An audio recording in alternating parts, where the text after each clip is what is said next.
2020년 10월 3일 토요일 아침이 되었습니다.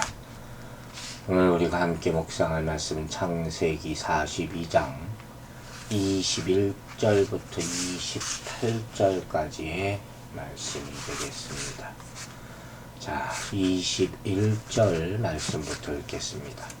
그들이 서로 말하되 우리가 아우의 일로 말미암아 범죄하였도다. 그가 우리에게 애걸할 때 그 마음의 괴로움을 보고도 듣지 아니하였으므로 이 괴로움이 우리에게 임하도다. 요셉의 형들에 의해서 요셉이 팔릴 때의 상황이 드러나고 있어요.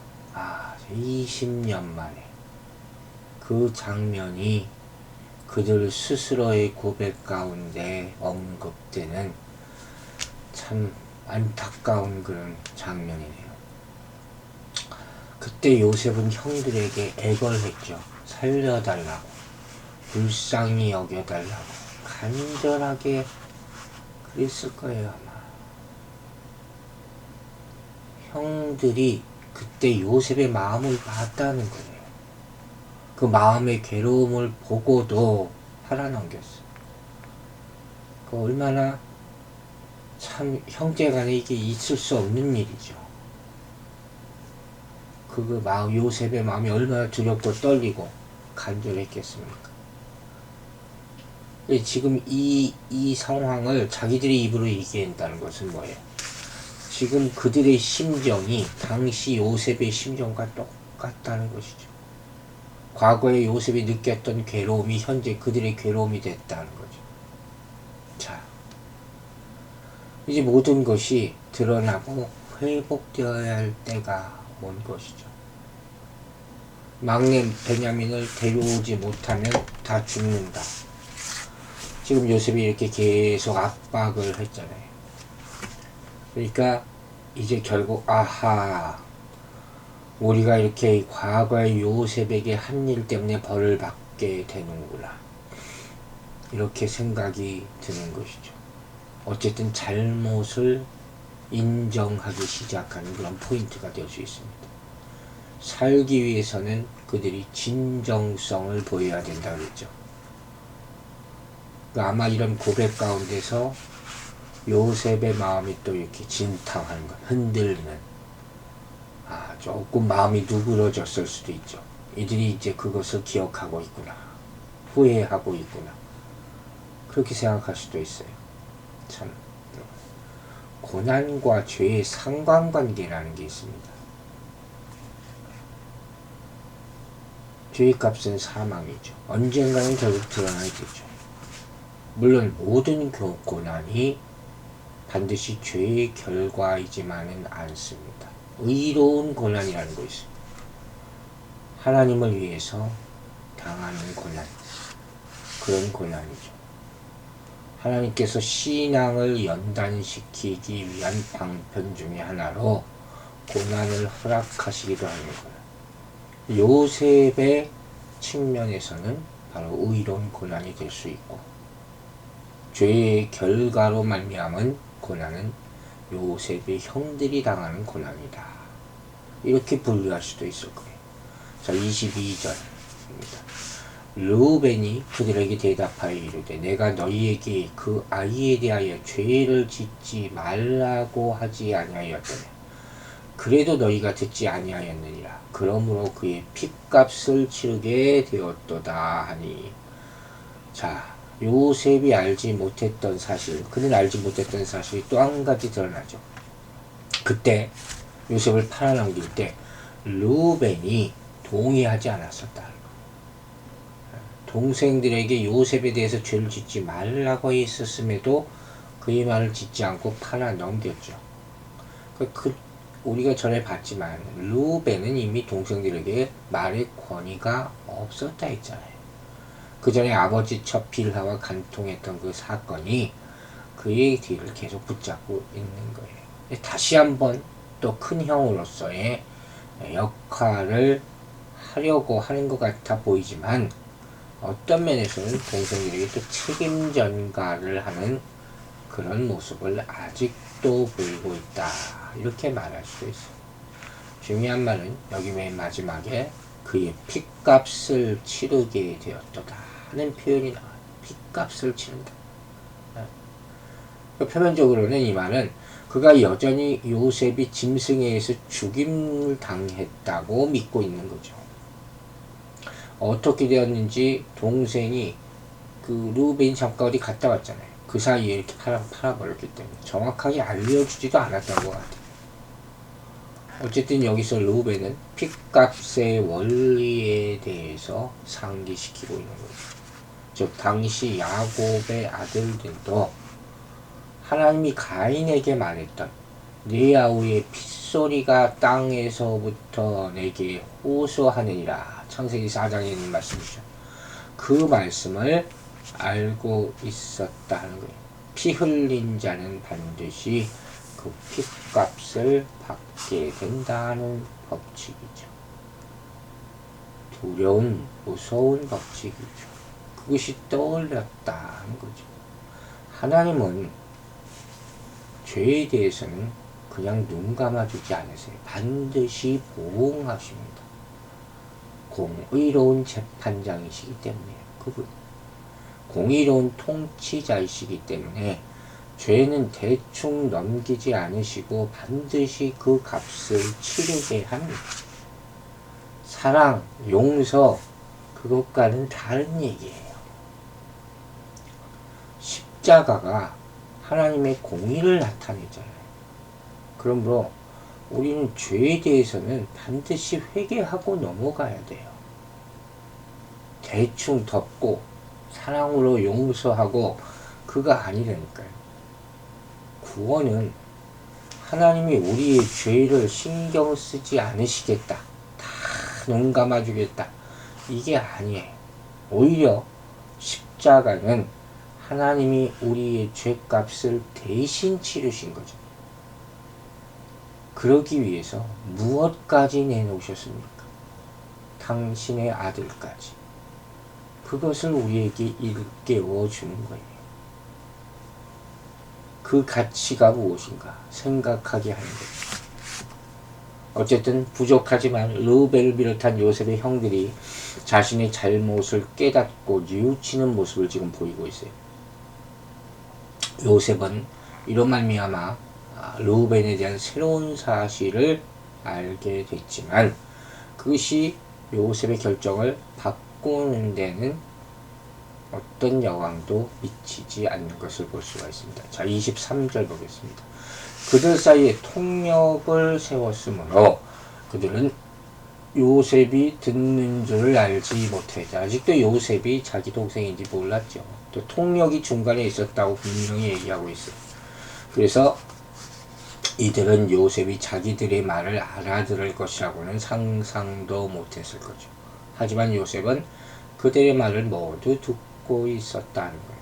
통역을 내세운 것은 당시 애굽의 총리로서 외국에서 온 많은 사람들을 신문하거나 질문하고 답을 듣는 그런 공식적인 임무를 수행하고 있었기 때문으로 여겨집니다. 또 신분을 감추기 위해서 형들과의 대화에서도 이 통역자를 두어서 완전한 애굽인인 것처럼 지금 행동을 한 모습을 보여주는 거죠. 자, 24절 보겠습니다. 요셉이 그들을 떠나가서 울고 다시 돌아와서 그들과 말하다가 그들 중에서 시몬을 끌어내어 그들의 눈앞에서 결박하고. 자, 요셉은 형들의 말을 듣고 다른 곳에 가서 울고 돌아옵니다. 참 이 모습도 안타깝네요. 여기서 울었다는 말은 그냥 단순히 눈물을 흘렸다 그 정도가 아니에요. 슬픔과 기쁨을 모두 포함하는 그런 울음. 이해가 가실지 모르겠어요. 르우벤의 말을 통해서 형들의 뉘우치는 모습을 보고 기쁨을 느끼기도 하고 여전히 또 책임을 전가하는 그들의 모습을 보면서 슬픔도 느꼈을 것이죠. 자, 참 요셉의 마음이 얼마나 복잡했을까 생각이 들죠.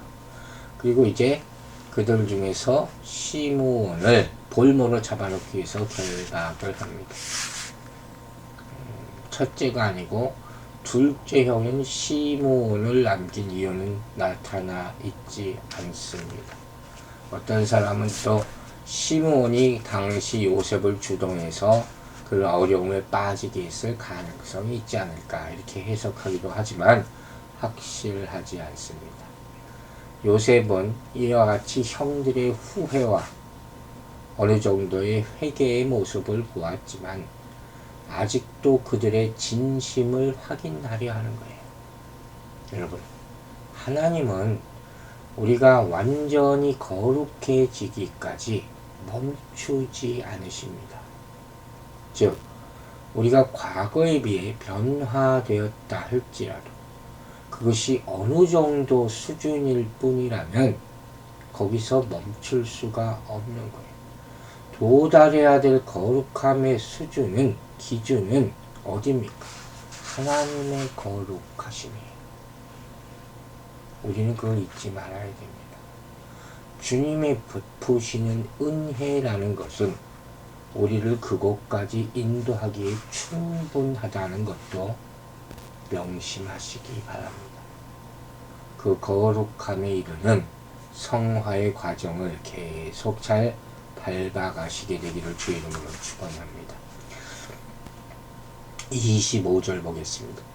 명하여 곡물을 그 그릇에 채우게 하고 각 사람의 돌은 그의 자루에 도로 넣게 하고 또 길 양식을 그들에게 주게 하니 그대로 행하였더라. 자, 요셉이 이렇게 둘째 형을 가둬둠에도 불구하고 또 부하들에게 명해서 형들의 자루에 곡식을 채우고 돈도 자루에 넣고 길에서 먹을 양식도 줘라 하고 호의를 베풀입니다. 그런데 여기서 돈을 자루에 넣으라 의미심장하죠.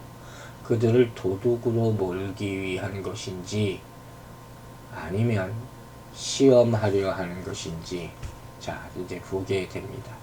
요셉은 어쨌든 간에 형들에게 엄한 소리로 말할 때 굉장히 다양한 마음을 품고 있었다는 것을 짐작하게 되는 것이죠. 여러 가지 심령이 지금 복잡하지 않겠습니까? 26절부터 28절 말씀이에요. 그들이 곡식을 나귀에 싣고 그것을 떠났더니 한 사람이 여관에서 나귀에게 먹이를 주려고 자루를 풀고 본즉 그 돈이 자루 아귀에 있는 자 그가 그 형제에게 말하되 내 돈을 도로 넣었도다 보라 자루 속에 있도다. 이에 그들이 혼이 나서 떨며 서로 돌아보며 말하되 하나님이 어찌하여 이런 일을 우리에게 행하셨는가 하고. 보세요. 이제 큰일 났어요. 요셉의 형들이 아무것도 모른 채 애굽을 떠났죠. 얼마나 다행스럽게 여겼겠습니까? 우리는 살았구나. 근데 여관에 도착해서 나귀에게 먹이 주려고 곡식 자루를 풀자 거기서 돈이 나와요. 혼이 나서 떨었다. 마음이 나가서 두려워했다. 이거죠. 정신이 없어서 어떻게 해야 될지 몰라서 두려움에 떠는 그런 얼마나 놀라요. 그들을 두렵게 만드는 상황이 지금 계속 일어나고 있어요. 애굽으로 곡식을 사러 오자마자 정탐꾼이라는 누명을 쓰고 3일 동안 감옥에 갇혔죠. 하지만 다행히 시몬만 남기고 나머지 형제들이 곡식을 가지고 집으로 돌아갈 수가 있었습니다. 왜 얼마나 안심하고 다행으로 여겼겠습니까? 그러나 또 여관에 도착해 보니 곡식 자루 속에 돈이 들어있었어요. 또 두렵게 만드는 거죠. 그들은 하나님께 결국 고소합니다. 어찌하여 이런 일을 우리에게 행하셨습니까? 탄식하는 거예요. 하나님께 탄식한 게 그냥 다행으로 보입니다. 이렇게 계속 일어나는 두려운 일들을 과거 자기들의 죄에 대한 하나님의 목표로 보고 있는 장면이 지금 이 장면이에요. 그나마 깨달은 거죠. 지금 이들이 한 형제를 감옥에 놔둔 채 돈을 가지고 집으로 돌아가는 상황이 딱 어떤 상황입니까? 과거에 요셉을 팔았을 때 상황과 그대로 일치하잖아요. 아차 싶은 거죠. 이 어려움은 우리의 잘못에 대한 하나님의 징계로 이렇게 요셉은 형들을 매몰차게 지금 막 몰고 있는 거예요. 구석으로.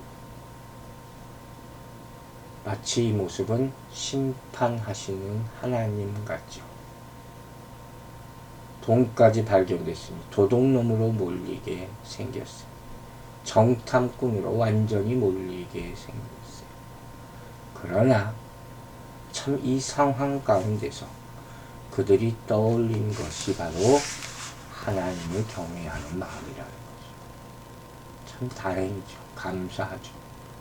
하나님이 코너로 본다면 왜 그러겠습니까? 회개하라는 거죠. 그들은 그것을 깨달은 거예요. 그리고 탄식하는 거예요. 여러분, 인간이 죄를 범하는 이유는 하나님에 대한 경외심이 사라졌기 때문이에요. 그땐 하나님이 안 계신 것처럼 느껴집니다. 하나님은 사랑이 많으신 분이죠. 동시에 무섭기도 하고 거룩하고 경외로운 하나님. 그 하나님을 인식하면 인간은 범죄의 충동에서 벗어날 수 있는 거예요. 그 징계를 알기 때문에. 그러므로 이 하나님을 깨닫는 것은 불행이 아니에요. 그 하나님 앞으로 돌아오면 두려움이 사랑으로, 자비로, 용서로 바뀔 것이기 때문입니다. 진노도 은혜로 바뀔 줄로 믿습니다. 이 하나님을 깨닫고 세상에서 거룩하게 살아가게 되기를 주의 이름으로 축원합니다. 기도하겠습니다. 아버지 하나님, 우리 곁에 있어 주셔서 감사합니다. 때로는 우리를 보호하고 지켜주시고 위로하며 주시고, 때로는 우리가 죄 가운데 빠져 있을 때 깨달아 알게 하시고 돌이켜 회개하게 하심을 감사드립니다. 세상이 얼마나 악하고 유혹이 얼마나 큽니까? 내가 이러지도 저러지도 못하고 사는 삶이 얼마나 부끄러운 삶입니까? 하나님을 경외하고 두려워하며 그 사랑 안에서 살게 하여 주시옵소서. 오늘 하루, 내일 주일 준비하게 하여 주시고 어떤 세상의 유혹도 이겨낼 수 있도록 성령님께서 도와주시옵소서. 감사드리며 예수 그리스도의 이름으로 기도했습니다. 아멘.